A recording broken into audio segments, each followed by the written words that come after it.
Hello, dear listeners. Welcome my new story, My Replaced Innocent Wife. दीदी, ये आपने बिल्कुल अच्छा नहीं किया। अपने ही शादी से कोई ऐसे कैसे इन वक्त में भाग सकता है। एक 19 साल की लड़की जिसने इस वक्त एक शादी का जोड़ा पहना था और खुद को शीशे में देखकर रोते हुए अपनी बहन से शिकायतें कर रही थी, जिसकी आज शादी होने वाली थी।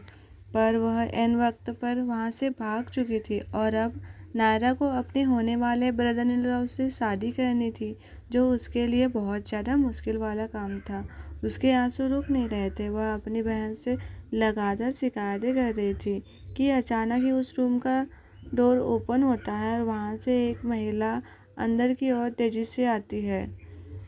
नायरा, तूने अभी तक अपने बाल नहीं बनाए?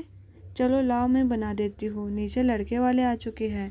नायरा ने तुरंत आंसू पोंछ लिए और एक नज़र उस औरत को देखते हुए बोली, जी ताई, बस सब बना ही रही थी। नायरा की ताई मीनाक्षी मल्होत्रा हल्के गुस्से में नजर आ रही थी। उसने जल्दी से जल्दी नायरा के बाल बनाना शुरू कर दिए, जिससे नायरा के बालों में दर्द हो रहा था, लेकिन नायरा ने उफ तक नहीं करी थी। उसकी ताई जो कर रही थी उसे करने दे रही थी। वह बिल्कुल कांच की गुड़िया की तरह बैठी थी। जल्दी ही मीनाक्षी जी ने नायरा को तैयार कर दिया और अब उसके सर पर एक लंबा सा घूंघट निकालते हुए उसे रूम से बाहर लेकर जाने लगी। बाहर बड़ा सा हॉल जिसे बहुत ही खूबसूरती से सजाया गया था, जैसे आसमान के सारे सितारे ही तोड़कर उस हॉल में लगा दिए हो। मंडप में बैठा दूल्हा, जिसके नाम से पूरी मुंबई कांपती है, वह दुल्हन के इतने लेट होने पर इतने गुस्से में नजर आ रहा था। उसकी उम्र करीब 27 साल की लग रही थी। अमर रावत को किसी का इंतजार करना बिल्कुल पसंद नहीं है, उसने अपनी गहरी आवाज में कहा। नायरा के ताऊजी महेश मल्होत्रा ने एक फीकी मुस्कान के साथ कहा, माफ़ करना रावत साहब, दुल्हन की शादी एक ही बार होती है तो उसे साजो श्रृंगार करने होते हैं, बस इसी चक्कर में थोड़े लेट हो रहे हैं। इतना बोलकर जैसे ही उन्होंने सीढ़ियों की तरफ देखा तो उन्हें नायरा और उनकी पत्नी मीनाक्षी जी आते हुए दिखी, जिसे देखकर वह अपने चेहरे पर बड़ी सी मुस्कुराहट लेकर बोले, लो, दुल्हन का नाम लिया, दुल्हन आ गई। अमर ने तिरछी नज़रों से ऊपर की ओर देखा, लेकिन दुल्हन के चेहरे पर घूंघट देखकर उसके चेहरे पर अजीब से भाव आ गए। उसने सोचा था वह अपनी दुल्हन को कम से कम शादी से पहले एक बार तो देख लेगा, पर इस घूंघट की वजह से वह यह भी नहीं कर पाया, जिसका फ्रस्ट्रेशन उसके चेहरे पर साफ साफ दिख रहा था। कुछ ही देर बाद पूरी रीति रिवाजों के साथ नायरा और अमर की शादी हो चुकी थी। अमर और नायरा ने सभी बड़ों के पाँव छुए।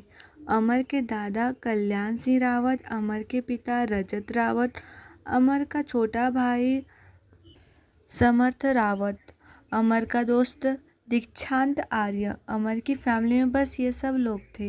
विदाई के समय नायरा की आंखों में आंसू थे और उसकी नज़रें किसी को ढूंढ रही थी। तभी उसे कोने में खड़ी उसकी आई दिखी थी और वह उसके पास भागते हुए जाकर उसके गले लगकर फुट फुट कर रोने लगी। उसकी आई यशोदा ने भरे गले से कहा, अब तुझे कोई दुख नहीं मिलेगा मेरी बच्ची। अब तू इस नरक से बहुत दूर अपने पति के साथ एक सुखी परिवार बसाना। उसकी ऐसी बातें सुनकर नायरा को और भी ज़्यादा रोना आ रहा था। वहीं मीनाक्षी गुस्से में पूरी लाल पीली हो गई थी। अब बाकी खड़े लोग क्या सोच रहे होंगे, मीनाक्षी जी अपने मन में ही सोच रही थी। मीनाक्षी जी को छोड़कर घर की एक नौकरानी से गले लगकर रोना, यह मीनाक्षी जी को बिल्कुल पसंद नहीं आ रहा था।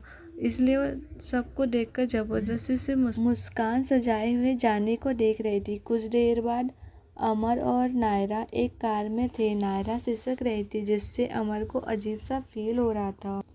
उसने थोड़ा खुद को मेंटेन रखने के लिए नायरा के सामने कोई हमदर्दी ना दिखाने का फैसला किया, पर नायरा की बढ़ती सिसकियाँ उसके दिल में अजीब सी हलचल पैदा कर रही थी। वही नायरा का ये सोच सोच के बुरा हाल था। उस नए घर में नायरा के साथ क्या होगा, जब उसके अपनों के साथ ही उसे इतनी जिल्लत भरी ज़िंदगी जीने के लिए मिली है, तो पराये से तो कोई उम्मीद ही नहीं की जा सकती है। कि तभी उसकी आंखों के सामने एक रुमाल आता है। वह नज़रें उठाकर देखती है तो अमर बिना भाव के उसे रुमाल दे रहा था ताकि वह अपने आंसू पोंछ सके। अमर ने चेहरा फेरते हुए कहा, मुझे यह मेलोड्रामा बिल्कुल पसंद नहीं है, तो चुपचाप अपने आंसू पोंछो। वैसे भी तुम्हारा काजल फैल चुका है, तुम बिल्कुल डायन लग रही हो। नायरा ने तुरंत वह रुमाल ले लिया और अपने आंसू पोंछने लगी। कुछ देर बाद वह लोग रावत मैंसन पहुंच जाते। रावत फैमिली में कोई फीमेल नहीं थी, जिस वजह से कल्याण सिंह रावत खुद आरती की थाल लेकर दरवाजे पर खड़े हो गए थे। समर्थ और दीक्षांत भी उनके बगल में खड़े फुल एक्साइटमेंट में अमर और नायरा का इंतजार कर रहे थे। रजत जी भी एक मुस्कान लिए अपने बड़े बेटे की दुल्हन का वेलकम करने के लिए खड़े थे। अमर और नायरा दोनों दरवाजे के पास आके खड़े हो जाते हैं और कल्याण सिंह बड़े ही चाव से उनकी आरती उतारते हैं और फिर बड़े ही प्यार से बोलते हैं, त्रिशा बेटा, इस कलश को पैर से गिराते हुए अंदर आ जाओ। नायरा ने अपनी जगह त्रिशा का नाम सुनकर फ्रीज हो गई। उसके घर वालों ने फिर से उसके साथ एक और बार धोखा किया था। उसकी आंखों में आंसू उतर आए। उसकी पकड़ अपने लहंगे पर कस गई। उसने कदम घर के अंदर रखे और समर्थ ने एक तरफ इशारा करते हुए कहा, हैव अ सीट भाभी। जहाँ एक खूबसूरती से डेकोरेट चेयर रखी थी। नायरा का दिल भारी हो चुका था। उसके आंसू लगातार बढ़े जा रहे थे। आखिर क्या होगा जब इन सबको उसकी सच्चाई पता चलेगी। कुछ देर बाद नायरा चेयर पर बैठ चुकी थी, पर नर्वसनेस के कारण उसके हाथ पांव ठंडे पड़ चुके थे और उसकी धड़कनें शोर कर रही थी। समर्थ ने म्यूजिक प्ले किया और फिर कहा, देखो भाभी जान, आपको यहाँ पर हर एक रिश्ता मिलेगा, पापा, भाई, दादा एंड मैं आपका प्यारा सा देवर। पर सास, नंद, भाभी, बहन, ऐसा कोई रिश्ता यहाँ नहीं है जिसकी कमी हम पूरी ही कर सकते हैं। इसलिए हमें यहाँ नहीं पता कौन सी रस्म पहले होती है और कौन सी बाद में। इसलिए सबसे पहले तो हम दर्शन करना चाहते हैं। पहले भी हम मिल चुके हैं, पर बेचारा आपका पति, उसने आपको एक बार भी नहीं देखा है, तो सबसे पहले हम मुंह दिखाई की रस्म करेंगे। इतना बोलकर समर्थ एक बड़ी सी मुस्कान होठों पर सजाए जाह्नवी का घूंघट उठाने लगता है। नायरा का दिल कर रहा था वो यहाँ से भाग जाए, ये लोग उसे धोखेबाज तो नहीं समझेंगे। समर्थ घूंघट उठा पाता उससे पहले ही रजत जी की एक तेज आवाज आई, रुक बे नालायक। उनकी आवाज़ सुनकर समर्थ ने झट से घूंघट छोड़ दिया और नायरा ने एक चैन की सांस ली। पर अगले पल रजत जी ने मुस्कुराते हुए कहा, अमर बेटा, तुम जाओ और बहू का घूंघट उठाओ, क्योंकि दुल्हन का घूंघट सबसे पहले उसका पति ही उठाता है। अमर ने आई रोल करते हुए गहरी सांस छोड़ी। पता नहीं उसके बाबा उसे क्या क्या ड्रामा करवा रहे थे। वह घूंघट उठाए या समर्थ, क्या ही फर्क पड़ता है। वह यह सुनकर नायरा की आंखें हैरानी से फैल गई और उसकी पकड़ अपने लहंगे पर बुरी तरह कस गई, क्योंकि अमर बहुत गुस्सैल है, यह उसे पता था। उसने अपनी बहन से सुना था। अमर तेज कदमों से गया और एक ही झटके से नायरा का घूंघट उठा दिया। पर जैसे ही उसकी नज़र नायरा के छोटे से चेहरे पर पड़ी, उसके दिल की धड़कनें अचानक सी बेतहाशा रफ्तार पकड़ ली।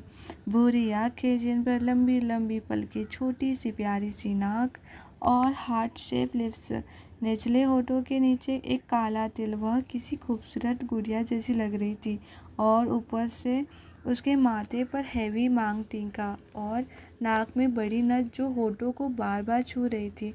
नायरा के होठ डर के मारे थरथरा रहे थे और उसकी पलकें भी झुकी हुई थी। उसमें हिम्मत नहीं थी कि वह अमर को आंख उठाकर देख सके। वहीं समर्थ ने जैसे ही नायरा को देखा वैसे ही तेज आवाज में बोला, मिस ब्यूटीफुल, तुम यहाँ। अमर नायरा की मासूमियत में कहीं खो सा गया था। वह समर्थ की इतनी तेज आवाज़ सुनकर होश में आया और हैरानी से पीछे मुड़कर देखा तो समर्थ आंखें फाड़े मुंह खोले नायरा को देख रहा था। और अगले ही पल समर्थ ने रोनी सी शक्ल बनाकर कहा, यार तुम तो मेरी क्रश हो ना, तो मेरी भाभी क्यों बन गई? यह सुनकर तो अमर का मन कर रहा था वह समर्थ का मुंह तोड़ दे, कैसी बातें कर रहा है। वही अचानक ही अमर को याद आया, जब उसके घर वाले लड़की को देखने गए थे तो उन्होंने उनके घर की छोटी बेटी समर्थ के लिए बहुत ही प्यारी लगी थी और समर्थ का भी नायरा को देखते ही उस पर दिल आ गया था। इसका मतलब क्या यह उस घर की छोटी बेटी है? तो उसकी दुल्हन कहाँ गई? उसने फिर से नायरा की तरफ देखा जो डर के मारे बुरी तरह कांप रही थी। उसे डरते देख कल्याण जी ने शांति से कहा, डरो मत बेटा, हम आपके घर वालों से अभी बात कर लेंगे। आखिर उन्होंने हमारे साथ इतना बड़ा धोखा क्यों किया है? यह सब बोलते समय कल्याण जी की आवाज़ में महेश मल्होत्रा और मीनाक्षी मल्होत्रा दोनों के लिए बेतहाशा गुस्सा झलक रहा था। दीक्षांत ने तुरंत अमर की तरफ देखा, कहीं वह इस लड़की को गलत न समझे, लेकिन अमर तो अभी भी आंखें फाड़े उसे ही देख रहा था, जैसे पता नहीं उसे फिर देखने का मौका मिलेगा या नहीं। और उसे ऐसा देखकर दीक्षांत को हंसी आ गई। चलो, कम से कम उसका दोस्त तो उसकी भाभी पर पहली ही नज़र में फ्लैट हो गया है। मतलब वह उसे छोड़ेगा नहीं, क्योंकि कहते हैं शादी के बाद इस पवित्र बंधन को कभी नहीं तोड़ना चाहिए। अब जैसे भी हुई हो, जिससे भी हुई हो, उसकी शादी हो चुकी है तो अब यही उसकी पत्नी रहने वाली है। रजत जी ने तुरंत महेश जी को कॉल किया, पर उधर सिर्फ रिंग जा रही थी, कोई फ़ोन उठा नहीं रहा था। कल्याण जी अमर की तरह देखते हुए कहा, जाओ बहू को ऊपर कमरे में ले जाओ, वह बहुत ज़्यादा थकी हुई है। हम इस मुद्दे पर कल बात करेंगे, अभी बहुत